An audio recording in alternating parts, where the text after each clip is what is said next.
بسم اللہ الرحمن الرحیم الحمدللہ رب العالمین والصلاة والسلام علی سیدنا مولانا محمد سید الاولین والآخرین وعلی آلہ واصحابہ اجمعین اما بعد۔ آج ہم سورہ بنی اسرائیل کے اس رکوع کا مطالعہ کریں گے جو آیت نمبر 61 سے آیت نمبر 70 تک ہے۔ جیسا کہ آپ جانتے ہیں کہ قرآن مجید میں مختلف مقامات پر آدم علیہ السلام کو سجدہ کرنے کے لیے جو شیطان کو حکم دیا گیا تھا اس کا تذکرہ ہوا۔ ساری جو حکایت ہے یہ آدم کو سجدہ کرنے سے شیطان کے انکار کی، وہ کسی ایک مقام پہ بیان نہیں ہوئی، بلکہ مختلف پہلو اس کے مختلف مقامات پر بیان کیے گئے۔ لیکن یہ یاد دلایا گیا کہ شیطان نے ایسا کیا تھا، اور شیطان کے اس انکار کرنے کے پیچھے جو اس کی سوچ تھی، جو اس کا انداز فکر تھا، اس کو ہائی لائٹ کیا جاتا رہا ہے تاکہ انسان یہ دیکھتے رہے اپنے اندر کہ کہیں کوئی ایک چیز بھی ہماری اندر شیطان کی تو نہیں آ گئی۔ اب آج اس رکوع میں ہم جو پڑھیں گے وہ شیطان کی سوچ کا ایک دوسرا پہلو سامنے آتا ہے۔ اس میں اعوذ باللہ من الشیطان الرجیم۔ وَإِذْ قُلْنَا لِلْمَلَائِكَةِ اسْجُدُوا لِآدَمَ فَسَجَدُوا إِلَّا إِبْلِيسَ، اور جب ہم نے فرشتوں سے کہا تھا کہ آدم کو سجدہ کرو تو سارے فرشتوں نے سجدہ کیا تھا، کسی نے بھی کوئی سوال نہیں کیا۔ اللہ کا حکم ہو گیا جھک جاؤ، جھک گئے، الا ابلیس، لیکن ابلیس نے انکار کر دیا، اس نے سجدہ نہیں کیا۔ اب شیطان کے سجدہ کرنے سے انکار کرنے کی وجوہات کے تعلق سے مختلف باتیں بیان کی گئی۔ یہ جو مکالمہ تھا ابلیس اور اللہ کے درمیان کا، یہ بھی مختلف مقامات بیان کیا گیا کہ اللہ تعالیٰ نے پوچھا کہ اے شیطان تو نے سجدہ کرنے سے انکار کیوں کیا جبکہ میں نے تجھے پیدا کیا۔ اس طرح سے ساری گفتگو اور مکالمہ ہے۔ لیکن یہاں پر جو بیان کیا جا رہا ہے ابلیس کا ایک قول، قال اسجد لمن خلقت طینا، اے اللہ کیا میں سجدہ کروں ایسی مخلوق کو جس کو تو نے کچی مٹی سے، کیچڑ سے پیدا کیا۔ اور شیطان کو اللہ تعالیٰ نے کچھ علم دیا تھا، سارا علم نہیں تھا لیکن کچھ علم تھا، اور اس نے اپنے علم کی بنیاد پر ہی یہ اعتراض کیا کہ ایک ایسی مخلوق جس کو زمین کے کیچڑ سے پیدا کیا گیا ہے، اس کو بنا کر مجھے حکم دیا جاتا ہے کہ جبکہ میں تو آگ سے پیدا ہونے والی طاقتور مخلوق ہوں، میرے اندر یہ کوالٹیز ہیں، ایسا ہے ویسا ہے، اور میں اس کے سامنے جھک جاؤں۔ تو مٹی کی جو کوالٹی ہے وہ شیطان جانتا تھا، مٹی کے جو مائنس پوائنٹس ہے، مٹی سے پیدا ہونے والی چیز کیا کیا سرکشیاں کرتی ہے، مٹی کے مزاج میں کیا کیا ہے، نافرمانیاں، جھوٹ، دھوکہ، غیبت، حسد، یہ وہ ساری بلا بدتر جو خرابیاں ہیں پورا مٹی کے اندر موجود ہیں، اور اس سے ایک مخلوق بنائی گئی ہے۔ تو اب ابلیس کو یہ دکھائی دے رہا تھا کہ یہ مخلوق تو دنیا میں جاتے ہی گناہوں میں مبتلا ہو جائے گی، سرکشیوں اور نافرمانیوں میں مبتلا ہو جائے گی، اور ایسی مخلوق کو پیدا کرنے کے بعد میرے جیسی مخلوق کو جو آسمانوں پر ہے، اللہ کی اطاعت گزاری فرمانبرداری کرتی ہے، عبادت گزار ہے، ایسی مخلوق کو کہا جا رہا ہے کہ وہ مٹی والی مخلوق کے سامنے جھک جاؤ۔ یہ کیا بات ہے؟ سمجھ میں نہیں آ رہا تھا اس کو، کیونکہ آدھی نالج تھی نا کہ مٹی کیا کر سکتی ہے، وہ نالج تھی، لیکن اللہ تعالیٰ ایسا کیوں کر رہا ہے وہ نالج نہیں تھی۔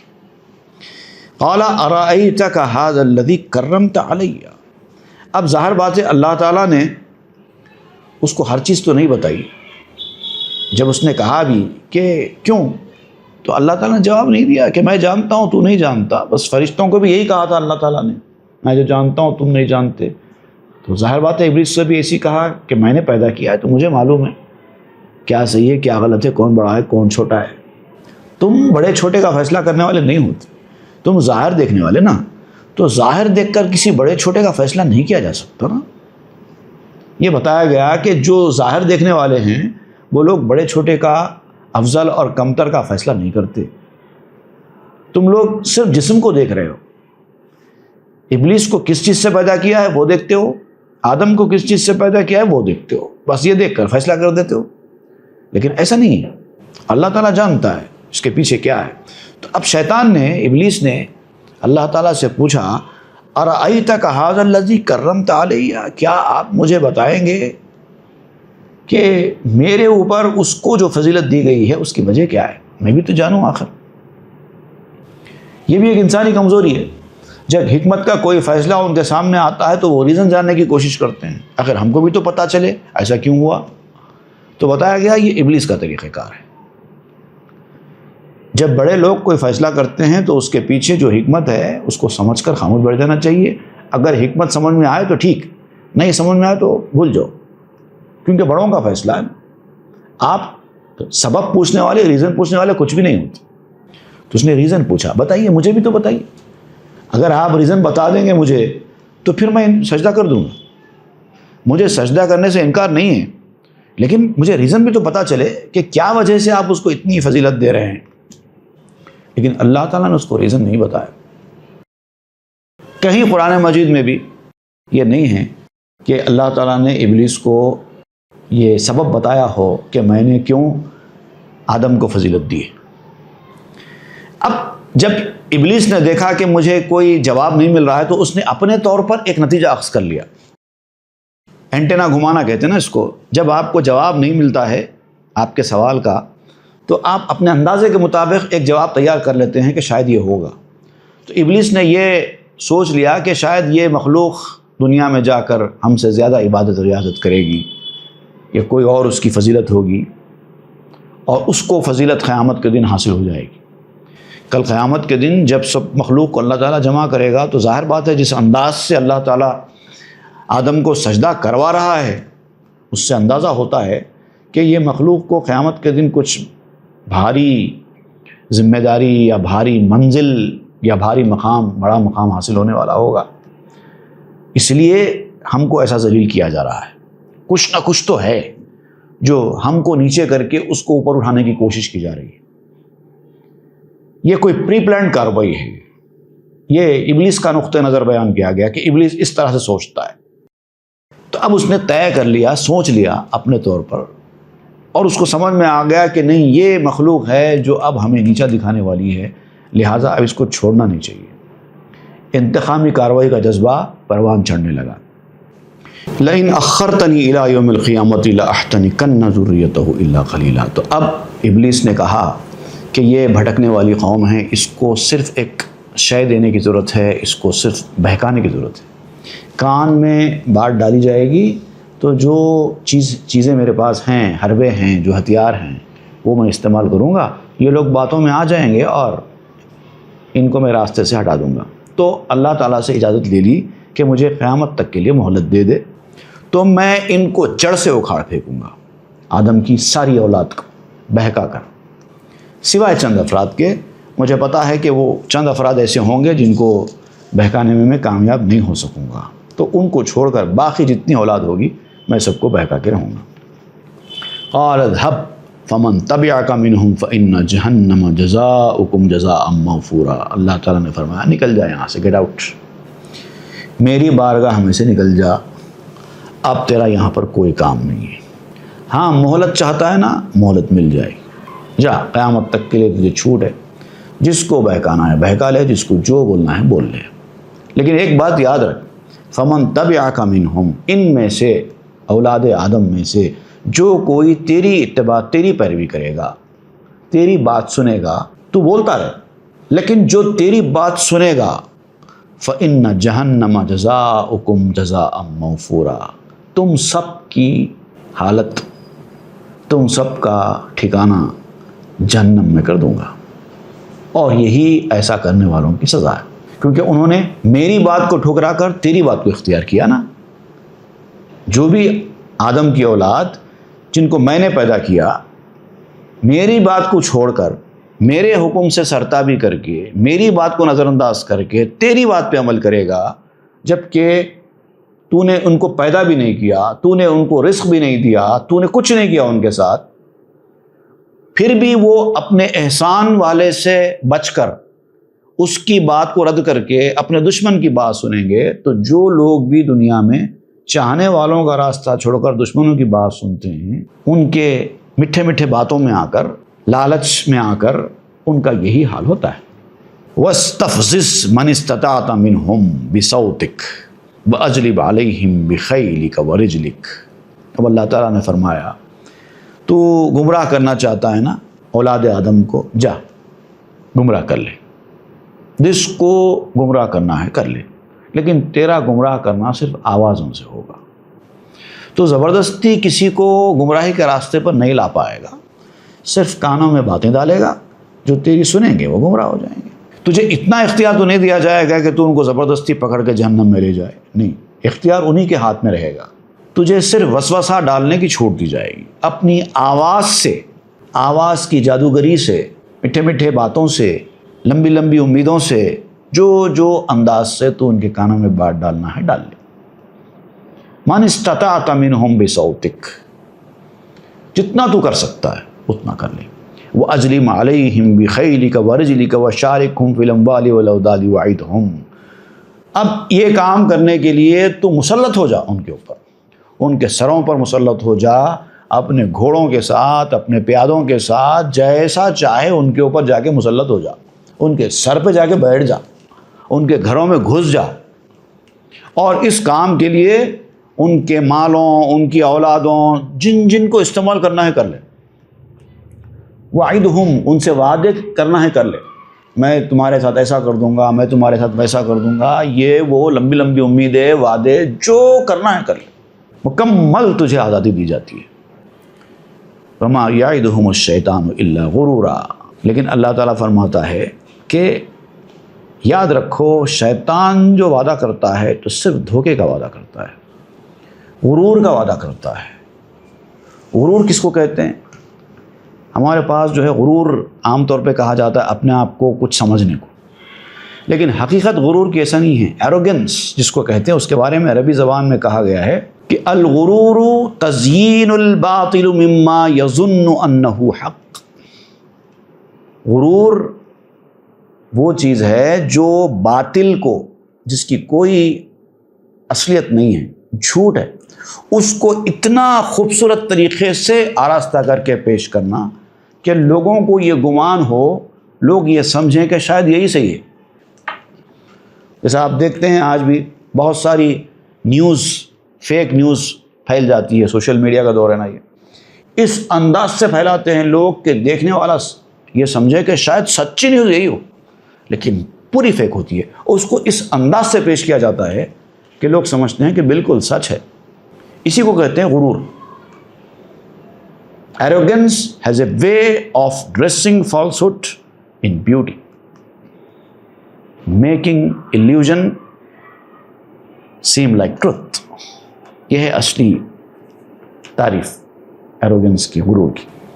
تو اب یہ جو شیطان جتنے وعدے کرتا ہے، جو باتیں آپ کے سامنے بولتا ہے، جو سبز باغ دکھاتا ہے ہتھیلی میں، جنت دکھاتا ہے، ایسا کر دوں گا، ویسا کر دو، ایسا ہو جائے گا، ویسا ہو جائے گا، زندگی میں ایسا کرنا پڑتا ہے، ویسا کرنا پڑتا ہے، یہ کریں گے تو مشکل ہو جائے گی، ویسا نہیں کریں گے تو مشکل ہو جائے گی، یہ وہ، دیکھو ان کو، دیکھو انہوں نے کیسا گزارا، دیکھو ان کو دیکھو۔ یہ ساری باتیں شیطان کی جتنی ہیں، یہ بہت ہی ویل پلانڈ طریقے سے آپ کے ذہن میں آتی ہیں، لیکن سب دھوکے، جھوٹ ہے، فریب ہے، صرف آپ کو ایسا دکھایا جا رہا ہے، حقیقت کچھ بھی نہیں۔ اب اللہ تعالیٰ نے شیطان کی یہ ساری باتوں کے بعد صرف ایک ہی جملہ فرمایا کہ ان عبادی لیس لک علیہم سلطان۔ اب اللہ تعالیٰ نے، اب جس انداز سے یہ بات فرمائی گئی ہے، ایسا لگتا ہے کہ اللہ تعالیٰ نے مسکراتے ہوئے فرمایا، بھٹکانا ہے بھٹکا لے، کیا کرنا ہے کر لے، دیکھیں کہ تو کیا کر سکتا ہے، میں اور مدد کرتا ہوں تیری، جو لے کے جانا ہے لے کے جا لے۔ دیکھیے جب کچھ لوگ آپ کو ڈراتے دھمکاتے ہیں تو اللہ والوں کا بھی یہ طریقہ آپ نے دیکھا ہوگا کبھی، کیا کرتے ہیں کر لینا دو، دیکھیں گے کیا کرتے ہیں، ایسا کہتے ہیں نا، وہ اللہ تعالیٰ کا طریقہ کار ہے، دیکھیں گے کیا کرتا ہے ابلیس۔ اب فرمایا ان عبادی لیس لک علیہم سلطان، مگر اے ابلیس یاد رکھ، جو میرے بندے ہیں، ویسے تو سارے بندے اللہ کے ہیں، لیکن اللہ تعالیٰ نے بعض بندوں کو میرے کے ساتھ ذکر کیا ہے، تو جہاں بھی میرے کے ساتھ ذکر کیا جاتا ہے ان کی خصوصیت الگ ہو جاتی ہے۔ سب بندے ایسے نہیں ہوتے جن کو اللہ تعالیٰ میرے بندے فرمایا، بہت خاص بندے ہوتے ہیں، میرے بندے مطلب خاص بندے، جن کو میں نے اپنے بندے بنا دیا ہے، اپنی بندگی کے لیے چن لیا ہے، تو میرے جو بندے ہوں گے نا ان کے اوپر تیرا غلبہ نہیں چل سکے گا۔ تو کچھ بھی کر لے ان کے اوپر کچھ فرق پڑنے والا نہیں، وہ اپنا کام ہی کرتے رہیں۔ تو 1000 بار ان کو دھمکاتا رہے، تو 1000 طریقے سے ان کو سبز باغ دکھاتا رہے، تو 1000 لوگوں کو بھیج کر ان کے راستے میں رکاوٹ کھڑی کرتی رہے، جو کرنا ہے کر لے، ان کے اوپر رتی برابر بھی تیری باتوں کا اثر ہونے والا نہیں ہے۔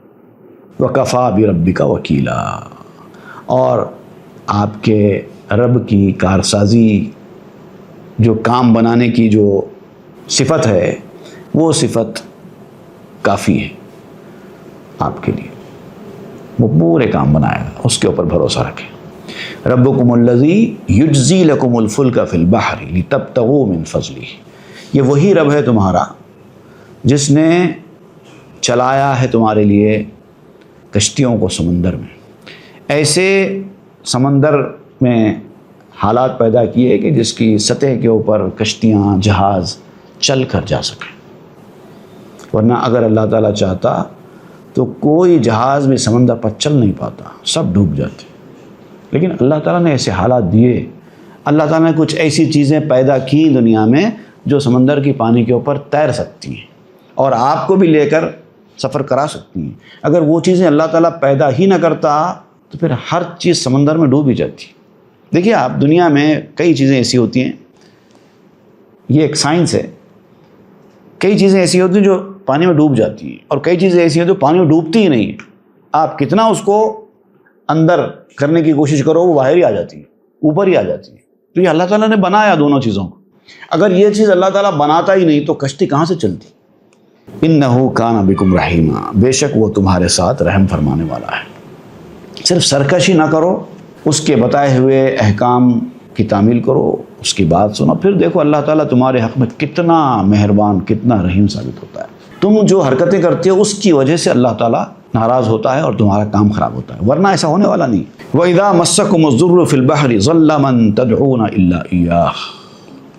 اب دیکھیے، کبھی کبھار انسان جب سمندری سفروں کے مرحلے میں ہوتا ہے تو جو لوگ سمندری سفر کیے ہیں وہ سمجھ سکتے ہیں کہ کبھی طوفان آ جاتا ہے، کبھی گرداب آ جاتا ہے، ورل پول جس کو کہا جاتا ہے، اور پورے جہاز میں سوار لوگ اپنی موت کو اپنی آنکھوں کے سامنے دیکھتے ہیں۔ ایسے کئی بار مرحلے آتے ہیں۔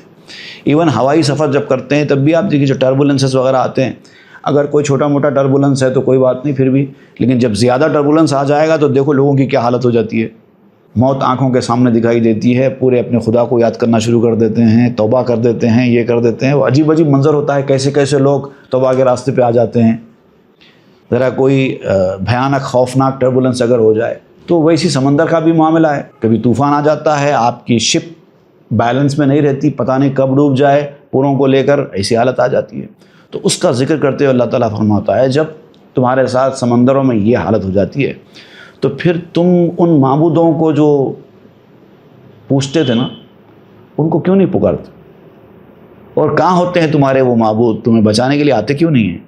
اس وقت فوری اللہ یاد آتا ہے، فوری اللہ کو پکارنے لگتے ہیں۔ یہ حالت کیوں ہو جاتی ہے؟ جن کو تم پوچھتے تھے، جن کی عبادت کرتے تھے، ان کو کیوں نہیں پکارتے؟ اس کا مطلب یہ کہ تمہارا ایمان اب کیا ہے سمجھ میں آتا ہے۔ فَلَمَّا نَجَّاكُمْ إِلَى الْبَرِّ أَعْرَضْتُمْ، اور پھر جب اللہ تعالیٰ تمہیں بچاتا ہے وہاں سے، صحیح سلامت تمہارا جہاز کنارے لگتا ہے، اس کے بعد پھر تم اسی خدا کو بھول جاتے ہو۔ جب پریشانی میں آتے ہو تو فوری خدا یاد آتا ہے، پھر توبہ بھی ہوتی ہے، آئندہ اپنی زندگی ایسی کر لوں گا، ویسی کر لوں گا، یہ نہیں کروں گا، وہ نہیں کروں گا، یہ سب وعدے ہوتے ہیں۔ جب پریشانی میں گر جاتے ہیں ہر وعدہ کرنے تیار ہو جاتا ہے آدمی، آئندہ ایسا نہیں کروں گا، یہ نہیں کروں گا، وہ نہیں کروں گا، سارے وعدے۔ لیکن جیسے ہی آپ کا مسئلہ ختم ہوا، آپ کی پریشانی دفع ہوئی، آپ نارمل حالت میں آ گئے، پھر ویسی ہو جاتے جیسے پہلے تھے۔ یہ بہت خطرناک کمزوری ہے انسان کی۔ تو اللہ تعالیٰ فرماتا ہے کہ فَلَمَّا نَجَّاكُمْ إِلَى الْبَرِّ أَعْرَضْتُمْ، اور جب وہ خیر و حافظ سے تمہیں کنارے لگا دیتا ہے تو پھر تم پلٹ جاتے ہو، منہ پھیر لیتے ہو۔ وَكَانَ الْإِنسَانُ كَفُورًا، اور انسان بڑا ناشکرا ہے، بہت بڑا ناشکرا ہے۔ اب یہ ناشکری کی انتہا ہے کہ پریشانی کے وقت پہ تو آپ اس کے سامنے جا کے جھک رہے ہیں، لیکن جیسے ہی آپ کی پریشانی دور ہوئی پھر وہی اپنا راستہ۔ یہ تو ناشکرے پن کی عادت ہے۔ أَفَأَمِنْتُمْ أَنْ يَخْسِفَ بِكُمْ جَانِبَ الْبَرِّ أَوْ يُرْسِلَ عَلَيْكُمْ حَاصِبًا ثُمَّ لَا تَجِدُوا لَكُمْ وَكِيلًا۔ اب کیا تم ڈرتے نہیں ہو، بالکل بے خوف بن گئے ہو؟ کیا اللہ تعالیٰ تمہیں خشکی میں دھسا نہیں سکتا؟ کیا ہے، کیوں اتنے بے فکر ہو؟ کیا وجہ ہے تمہارے بے خوف ہونے کی؟ تم کو اگر اللہ تعالیٰ ہلاک کرنا چاہے تو سمندر کے اوپر ہی نہیں، خشکی کے اوپر بھی ہلاک کر سکتا ہے۔ اچھے خاصے تم زمین کے اوپر چل رہے ہو، زمین شق ہوئی اور تم زمین کے اندر چلے گئے، زمین مل گئی، ایسا بھی ہو سکتا ہے اور ہوتا ہے۔ چھوٹے چھوٹے ایگزامپلس اللہ تعالیٰ دکھاتا رہتا ہے، خاص طور سے باہر کے ایریاز میں، آؤٹسکرٹس وغیرہ میں، پہاڑی علاقوں میں جو لینڈ سلائڈس پھٹتے ہیں۔ اچھا خاصا آدمی جا رہا ہے، ایک پہاڑ کا ٹکڑا گرا اور آدمی برخاست، زلزلہ آتا ہے، بڑے بڑے مکانات، طاقتور بلڈنگز زمین دوز ہو جاتے ہیں۔ تو اللہ تعالیٰ اگر چاہے تو سمندر سے ڈرنے کی، ہوا کے اوپر ڈرنے کی ضرورت نہیں ہے، زمین کے اوپر بھی ڈرنا چاہیے چلتے پھرتے بھی، کیونکہ کب زمین شق ہو جائے اور کب زمین کے اندر تم دھس جاؤ تم کو پتہ نہیں۔ اور یرسل علیکم حاسبا، یا پھر اولے برسانے والا بادل روانہ کر دے۔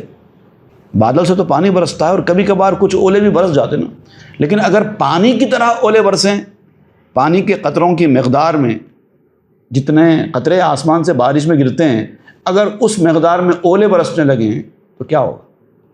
اولے تو بہت کم گرتے ہیں، 1% بھی نہیں، 0.5%، 0.1% بھی نہیں ہوتے اولے۔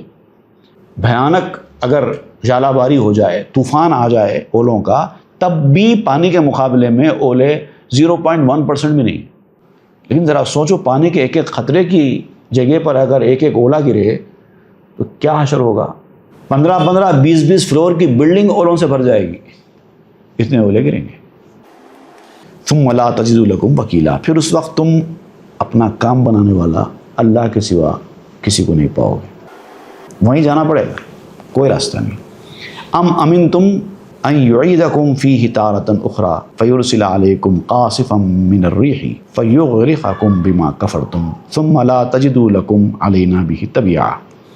کیا تم اس بات سے بھی بے خوف ہو گئے ہو کہ اللہ تعالیٰ تمہیں دوسری مرتبہ پھر سمندر میں لے جائے؟ اب تو بچا کر لا لیا نا، طوفان آیا تھا، تم بچ کے طوفان سے نکل کے آ گئے، اب تم بڑے خوش ہو گئے ہو، میں بچ کے آ گیا، پھر جا سکتے ہو نا، پھر اللہ تعالیٰ اسی حالت میں تم کو لے جا سکتا ہے۔ بیچ سمندر میں ہو تم اور فوری تیز آندھی آ جائے جو تمہارے جہاز کو ہلا دے، کیا کرو گے؟ کشتیوں کو توڑ کے رکھ دیتی ہے، ایسی آندھی بھی آتی ہے، جب کیا کرو گے؟ فیغرقکم، اور پھر تم کو ڈبا دے، بما کفرتم، تمہارے کفر کی وجہ سے، تم نے جو کفر کیا اس کی وجہ سے یہ آندھی تمہیں ڈبا سکتی ہے۔ ثم لا تجدوا لکم علینا بہ تبعا، پھر تم نہیں پاؤ گے اپنے لیے کوئی اور اس ڈبانے کا ہم سے انتقام لینے والا، ہم نے تم کو ڈبا دیا۔ اب جیسا عام طور پہ ہوتا نا، ایک آدمی کو کسی نے مار ڈالا، دوسرا آدمی اس کا انتقام لیتا ہے، ہاں تم نے فلاں کو کیسا مار، میں اس کا بدلہ لوں گا، اب میں تمہیں مار ڈالوں گا۔ اللہ تعالیٰ نے تم کو ڈبایا، تمہیں برباد کر دیا، کون انتقام لے گا؟ ہے کوئی؟ اللہ سے انتقام لیتے ہیں۔ وَلَقَدْ كَرَّمْنَا بَنِي آدَمَ وَحَمَلْنَاهُمْ فِي الْبَرِّ وَالْبَحْرِ وَرَزَقْنَاهُمْ مِنَ الطَّيِّبَاتِ، ہم نے آدم کی اولاد کو فضیلت بخشی ہے، عزت دی ہے، باوجود یہ کہ ہم جانتے ہیں کہ ابلیس نے جو بات کہی ہے، اللہ تعالیٰ نے ابلیس کی ان باتوں کو رد نہیں فرمایا کہ اے ابلیس ایسا نہیں ہونے والا ہے، نہیں فرمایا، کیونکہ اللہ تعالیٰ جانتا ہے نا آدم کی اولاد کریں گے ایسی حرکتیں، شرمندگی کا باعث بنے گی ان کے لیے، وہ کریں گے، لیکن اس کے باوجود اللہ تعالیٰ نے فرمایا کہ ہم نے آدم کی اولاد کو بڑی عزت دی ہے۔ نہ صرف یہ کہ عزت دی ہے، وَحَمَلْنَاهُمْ فِي الْبَرِّ وَالْبَحْرِ، ہم نے ان کو سوار کیا مختلف قسم کی سواریوں پر، خشکی میں بھی اور سمندر میں بھی۔ اب بعض لوگ خشکی جو ہے نا اس کا ترجمہ یہاں پر فی البری کا بائی روڈ لیتے ہیں، بائی روڈ سفر کرنے کے اور بائی واٹر سفر کرنے کے ذریعے اختیار کیے. روڈ کا ذکر نہیں ہے، بر کہتے ہیں خشکی کو، ڈرائی سفر جہاں پہ پانی نہ ہو. دو ہی چیزیں ہوتی ہیں، ایک بر ہوتا ہے ایک بحر ہوتا ہے، اس سے ہٹ کے کچھ ہوتا ہی نہیں. تو اب جتنے سفر ہیں پانی کے وہ بحر میں آئیں گے، اور جتنے سفر ہیں خشکی کے وہ سب بر میں آئیں گے. اس کے اندر ایروپلین بھی شامل ہو جائے گا. تو اللہ تعالیٰ نے فرمایا کہ ہم نے انہیں خشکی میں بھی سفر کرنے کا طریقہ سکھایا، سوار کرایا، اور سمندر میں بھی سوار کرایا. اور ورزقناہم من الطیبات، اچھی چیزیں، پاکیزہ چیزیں ان کے رزق کے طور پر دی کہ یہ کھاؤ. اب یہاں پر صوفیاء کرام نے اس آیت کی ایک تشریح کی ہے، وہ حملناہم فی البر والبحر. حملناہم فی البر والبحر سے دو باتیں مراد ہیں. ایک تو خشکی کا سفر یعنی علم، انسان کو ظاہری علم جو دیا گیا ہے، جو انسان محنت کر کے حاصل کرتا ہے وہ بر ہے، ظاہری علم علماء کا. اور والبحر یہ روحانیت کا علم ہے، ایک میٹیریل علم ہے، ایک اسپریچول علم ہے، وہ دیا. تو میٹیریل علم والوں کو میٹیریل علم دیا اور اسپریچول علم والوں کو اسپریچول علم دیا. وَرَزَقْنَاهُم مِّنَ الطَّيِّبَاتِ، اور اس علم کے ذریعے ان کو رزق عطا کیا اچھی چیزوں کا. وَفَضَّلْنَاهُمْ عَلَىٰ كَثِيرٍ مِّمَّنْ خَلَقْنَا تَفْضِيلًا، اور ہم نے انہیں بہت سی چیزوں پر، بہت سی مخلوقات پر فضیلت دی. ایسے انسان پیدا کیے جن کو فضیلت دی گئی بہت ساری مخلوقات کے اوپر، جن کو ہم نے پیدا کیا ہے، بہت بڑی فضیلت بخشی. اور جو لوگ ظاہری علم اور باطنی علم دونوں حاصل کر لیتے ہیں، ظاہر بات ہے ان کا مقام بھی عام انسانوں سے بڑا ہو جاتا ہے.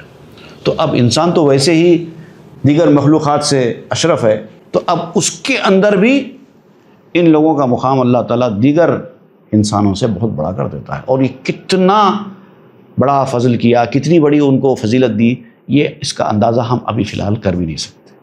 جب وقت آتا ہے، جب سمجھ میں آتا ہے. تو کوئی مقتدی ہوتا ہے، کوئی امام کا مقام حاصل کر لیتا ہے، مگر سارے کے سارے انسانوں میں ہوتے ہیں. اور قیامت کا دستور بھی اللہ تعالیٰ نے ایسے ہی بنایا ہے کہ اللہ تعالیٰ پکارے گا قیامت کے دن ہر کسی کو، تو بھی اس کے امام کے نام سے پکارے گا. فلاں کی پیروی کرنے والے، فلاں کے راستے پر چلنے والے، فلاں کی اتباع کرنے والے، فلاں کے فالوور آ. یعنی اس کو اس کے باپ سے، اس کے ماں کے نام سے نہیں پکارا جائے گا، بلکہ وہ دنیا میں جس کی تربیت میں تھا، جس کی ہدایت پر عمل کرتا تھا، جس کو فالو کرتا تھا، اسی کے نام سے پکارا جائے گا.